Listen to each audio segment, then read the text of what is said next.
Araw-araw po siya nagsusugal, ma'am. Halos pinapabayaan niya, hindi niya iniintindi. Tapos sasabihin niya maglalaba siya, puro na lang siya paglalaba, pero hindi naman po siya naglalaba. Nagsusugal siya magdamag, ma'am. Ang anak niya po, iniiwan Ilan? niya sa akin. 2 po, ma'am. Mga Opo. anak. Ilang taon na yung mga anak? 14 po, ma'am. At saka? Tsaka 17. Matatanda naman na. Nag-aaral po, ma'am, yung isa. Nag-aaral yung Opo, isa? nag-aaral po. Yung 17, nagtatrabaho na ba? Ano po, ma'am, nag-aaral po siya huminto para lang doon sa kapatid niya magtrabaho. Doon sa 17 years old, okay lang na iwanan eh.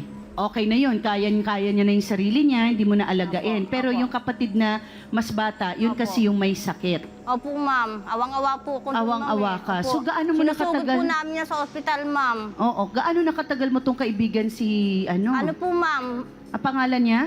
Joy po. Si Joy. Joy.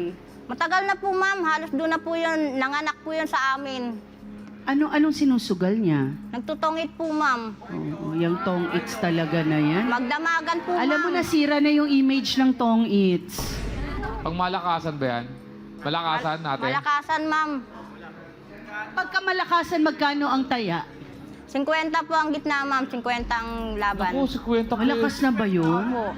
Naku. Lakas na na! Halos doon na nga Saan po. siya kumukuha ng pera pang Pag sugal? naglalabandera po, ma'am, doon na po siya nadiretso. Naku, na-addict na talaga. Opo, ma'am. Araw-araw yan. Opo. Eh, paano yung pangkain ng mga bata? Minsan po, ma'am, nagpapadala siya 100 lang po, ma'am. 100 lang? Opo, 100 Alin sa lang isang po, ma'am. araw? Opo, ma'am. Tapos magdamag na po siya sa sugalan.